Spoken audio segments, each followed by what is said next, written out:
c'est drôle quand même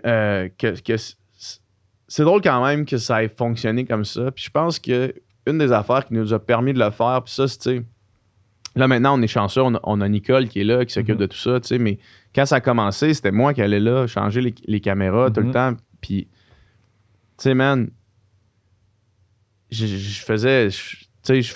gérais le studio en faisant 30-40 heures de switchage de caméra. Puis, tu sais, c'est. Man, à amener, c'était tough. Là. Ouais. À amener, c'était tough. Jusqu'à temps qu'on décide d'engager Nicole là, une fois. Puis, c'est ça. Puis est-ce que c'était comme un risky move d'engager ton premier employé au début ou c'était comme, OK, non, là, ça fait du sens. On n'avait pas cet argent-là. Là. Okay. Non, on n'avait pas cet argent-là. On a pris le bet qu'on allait l'avoir en l'engageant. T'sais. On a pris le bet qu'on allait l'engager. Puis que là, moi, le temps que je mettais à faire ça, j'allais pouvoir le mettre à développer d'autres affaires. Ouais, pas de pression, puis, mais. Mais non, pas de pression, mais il faut que ça y aille. Sauf qu'en même temps, à part l'argent qu'on avait mis dans l'équipement, ce qui était quand même un montant très considérable, on n'avait pas d'autres risques. On risquait pas grand-chose. Puis c'est de l'argent, on l'avait mis upfront, Doom puis moi. Fait que c'était pas un emprunt, c'était pas un prêt qu'on avait. C'était vraiment notre cash à nous. Fait que le pire qui pouvait arriver, on perdait chacun X montant, mais on se mettait pas dans le sens où on n'avait pas de mauvaises notes à notre dossier ou quoi que ce soit pour la suite des choses. Là, puis là, dans le fond, même moi, je pense que je t'en avais déjà parlé aussi. À un moment donné, je pensais venir, mais vu que j'avais vu tellement de podcasts dans le même setup, je me disais, non, je veux figure out quelque chose d'autre. Je suis plus créatif que ça. Mais en même temps, le setup, on dirait que la formule était parfaite, mais t'es là, genre, je vois plein de podcasts, fait que pourquoi je viendrais ici? Je suis sûr qu'il y a plein de monde qui pensait de même, puis je suis pas mal sûr qu'il y a des gros noms. J'ai parlé avec Nicolas tantôt, puis il m'a nommé une couple de gros noms que ça leur tentait de venir, mais je le vois souvent. Fait que là, vous êtes, comme le move logique, c'est de passer d'autres salles de podcast, mais ça, c'est un vrai investissement. Là, parce que là, vous construisez un mur là, puis tout ça, si tu veux l'expliquer un peu, qu'est-ce que vous faites parce que dans le fond, c'est comme si on parle en termes de business, c'est genre la demande est là, mais pas capable de servir tout le monde à cause d'un certain problème. C'était quoi la solution? Ça, on y a pensé longtemps. Pendant longtemps, on pensait dans l'autre studio se faire 2 setups différents. Tu étais venu dans l'autre studio, c'était une grosse aire ouverte, faire 2 setups différents. Finalement, on était rendu quasiment à faire un move pour se mettre un autre setup dans ce studio-là. Quand que le building a commencé à faire des réparations. Puis là, on pouvait plus enregistrer dans ce studio-là. Fait que l'autre studio, c'était lui dans lequel on est ici. Ils l'ont présenté. On s'entend, c'était quasiment 4 fois le prix de où est-ce qu'on était. Là. Fait que là, on a vu le studio, on a fait, man, c'est trop gros, là. On peut pas... trop cher. Finalement, on laisse tomber l'idée. Là, on essaie de trouver d'autres solutions. Pendant 2 semaines, Doom et moi, on était là, à côté là-dessus. Là. Essayer de trouver d'autres locales. On a visité des locaux. Ça fait trop grosse, trop vieille, trop... Puis là, on revenait toujours à ce local-ci, tu sais. Puis au potentiel de construire un mur là, d'avoir 3 locales de podcasts différents avec vraiment une ambiance différente, avoir un air ouvert pour nos clients, pour chiller. Puis nos finances allaient vraiment bien. Fait qu'on s'est dit, man, faisons ce qu'on a fait depuis le début. Faisons le move avant d'avoir les moyens du move. Puis on va voir qu'est-ce qui se passe. Puis là, finalement, on a fait soumissionner pour tout, là, tu sais. Man. Tu vas faire des hauts de cœur au début, t'es là. Surréel comment ça coûtait cher, les soumissions. Là, surréel. Fait que là, on a vu les soumissions, on a fait ça, c'est pas une solution. On peut pas faire ça de même. Genre, ça se peut pas. Fait que qu'est-ce qu'on fait? Fait que là, on a fait, man, on a passé des longues périodes de temps à regarder quel équipement ça nous prendrait, ce serait quoi les travaux à faire, comment qu'on peut s'en sortir le moins cher possible, comment qu'on peut maximiser tout ça, faire ça nous-mêmes. Le mur, on l'a monté nous-mêmes, man, avec le père de Dom. 3 longues journées, là, 3 énormes journées. Il n'est pas fini encore, il manque à tirer le plâtre. On a un gars qui vient pour ça la semaine prochaine. Mais bref, on a réussi à maximiser le plus possible le temps qu'on avait, l'argent qu'on avait, les ressources qu'on avait.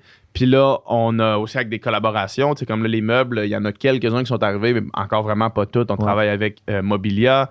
Demain, il y a un gars qui vient de Folia Design pour des plantes, en fait. Il va regarder le design des plantes. On a fait ça. Paisy, mon ami, Paisy Baudin, et c'est elle qui a fait le design pour les meubles et l'espace. Tu sais, fait qu'on maximise nos trucs, man. Puis encore une fois, on a aussi une tribune qui nous permet d'échanger de la visibilité, ce qui est quand même bon quand même. Là, ben, c'est vraiment hot. Puis là, on en avait parlé autrefois à un moment donné sur un tournage, mais tu me parlais un peu des projets connexes qu'il va y avoir avec le studio SF. Tu veux-tu en parler un peu parce que je trouve ça fucking nice. Parce que moi, je ne l'ai pas vu venir. J'étais là, genre, je me disais, juste plus de studio, tu sais. Mais là, vas-y, qu'est-ce que vous allez faire avec ça? Ben, en fait, l'affaire, nous autres, on avait 2 business plans avec le studio SF. Ouais. Le premier, c'était de faire un réseau de podcasts. Fait que de créer des productions originales qu'on allait vendre de la publicité. Puis qu'on allait avoir un partage de revenus avec les animateurs. Ouais.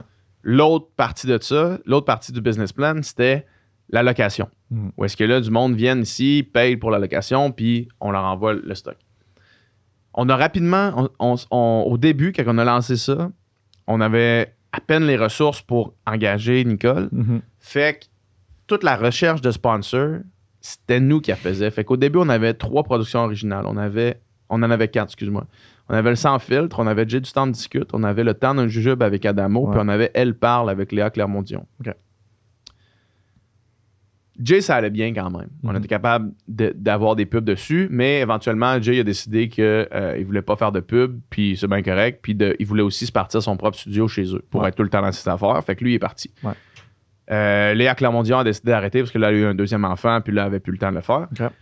Puis le Temps d'un Jujube, impossible de vendre la pub là-dessus. Ça, je veux dire, impossible de vendre la pub là-dessus. Parce que pour les gens qui ne savent pas, le Temps du Jujube, c'était Adamo, tu sais, qui prenait... Il recevait des gens de la musique, puis il prenait des jujubes au THC avant le podcast, puis le podcast se terminait quand il était plus capable de faire du sens. Tu sais. C'est ça. Puis impossible de vendre la pub là-dessus, là. Zéro. T'as-tu essayé un peu ou tout de suite? On a essayé, mais on a essayé, puis c'était non tout le temps. C'était non tout le temps, puis les fois où ça a été oui, c'était du monde shady un peu, puis ça a jamais marché. Bref, Adamo aussi décidé d'arrêter parce qu'il n'y avait pas de revenus, puis nous autres aussi, on était dans le rouge avec ce projet-là. Fait que là, on a revu cette idée-là, on a fait, c'est tough parce qu'on n'a pas... pour vendre la pub, premièrement, il faut que tu sois un vendeur. Deuxièmement, il faut que tu mettes du temps. Puis là, on avait comme pas plus beaucoup de temps à mettre pour faire des calls de vente. Puis t'étais-tu bon? Tu te trouvais-tu bon à faire ça? Quand même. Parce que c'est pas facile. Non, c'est pas facile. Des cold calls, c'est pas facile. J'étais pas le meilleur, là, mais j'étais bon, moi, pour entretenir les relations avec les partenaires qu'on avait. OK. Fait que, tu sais, moi, des fois, j'appelais, j'ai développé plein de belles relations avec des amis qui collaborent en, mettons... Case Me William de Case Me, William Giroux de Case Me, qui est notre commanditaire officiel au Sans Fil Podcast. C'est un ami à moi maintenant, puis qu'on a développé cette amitié-là au fil de ces relations-là. Ça, je le faisais bien quand même. Mais là, bref, flash forward, un petit peu plus tard, on avait une idée qu'on n'avait pas encore essayé de faire, qu'on avait en tête, puis c'est un podcast sur le sexe. Sur le sexe, excuse-moi. Ça fait longtemps qu'on y pensait. On avait plusieurs animatrices potentielles, qu'on voulait un podcast on voulait un podcast inspiré de Call Her Daddy, qui était un podcast vraiment populaire, 2 filles qui parlent de sexe ouvertement. On avait déjà fait des meetings avec des animatrices potentielles, le projet avait avorté, puis en même temps, on se disait, c'est-tu vraiment ça l'avenue? On a de la misère à vendre de la pub. À ce moment-là, on était limite complet sur le sans fil, tu sais, fait qu'on se dit, hey, y a-tu de la place pour ça? Finalement, arrive une opportunité. Moi, Lisande, je la connais bien. J'écris à Lisande, je fais « Hey, Lisande, on a ce projet-là. Ça t'intéresse-tu? » Parce que j'ai vu qu'elle avait partagé une story de Call Her Daddy ou quelque chose comme ça. Je fais « Nous autres, on aimerait vraiment ça, produire ça. Ça te tente dessus? » Puis là, elle a dit oui. Puis là, on fait « OK, avec qui? » Tu sais, t'aimerais ça. Fait que là, finalement, elle venait de faire un live sur Instagram avec Joanie, de Dr.G sur Instagram. Elle fait avec Joanie, tu sais. On fait « OK, check, on va s'asseoir, on va jaser de ça. » Moi, j'étais sûr que c'était un projet canon. Là, mais la question, c'était est-ce qu'on est capable de le monétiser? Parce que si on n'est pas capable de le monétiser, on est juste dans le rouge. Puis on ne veut pas refaire cet exercice-là comme on a fait avec les autres podcasts qu'on a, nous, produit nos poches, mais qu'on n'a pas revu d'argent. Oui, c'est beau de créer du contenu de qualité qui est le fun, mais à amener, t'es une business, il faut que tu sois capable au moins d'arriver à zéro. Si tu arrives à zéro, c'est positif. Si tu arrives à zéro après les salaires de tout le monde, puis c'est déjà fucking bon. T'es bon, là, pour un projet comme ça. Fait que là, on rencontre les filles. Finalement, Joanie était liée à Eros et compagnie, qui était un sex shop. Dans le fond, elle faisait de la vente pour eux, dans le fond. C'était un employé d'Eros et compagnie, puis elle pouvait pas... Puis nous autres, dans le fond, dans l'idée du podcast, c'est faut absolument qu'on soit capable d'embarquer un sex shop dans l'histoire, parce que sinon, on peut pas le faire, là, c'est ça. Puis là, comme elle était avec Eros, on fait, faut que ce soit Eros, parce que sinon, on peut pas le faire encore. C'est ça. Puis finalement... C'est serré comme finalement, big business. Eros sont tellement smart. On rencontre Louis d'Eros, qui est le chum à Joanie. Ils sont super down. On s'entend sur une entente pour la première année. Juste cette entente-là nous permettait de break-even, nous autres. Une fois qu'on... Fait que là, on fait, OK, mais good. Après ça, on va pouvoir trouver d'autres commanditaires et tout. Fait que là, on a comme plus la corde au cou. Ça nous permet de faire, OK, mais là, si on a ce podcast-là, si on a le sans filtre, on aurait assez d'argent pour déléguer la vente à un rep des ventes. Fait que là, on fait, faisons ça. Fait que là, on délègue la vente à un rep des ventes. PO qui a joint l'équipe là 6 mois à peu près.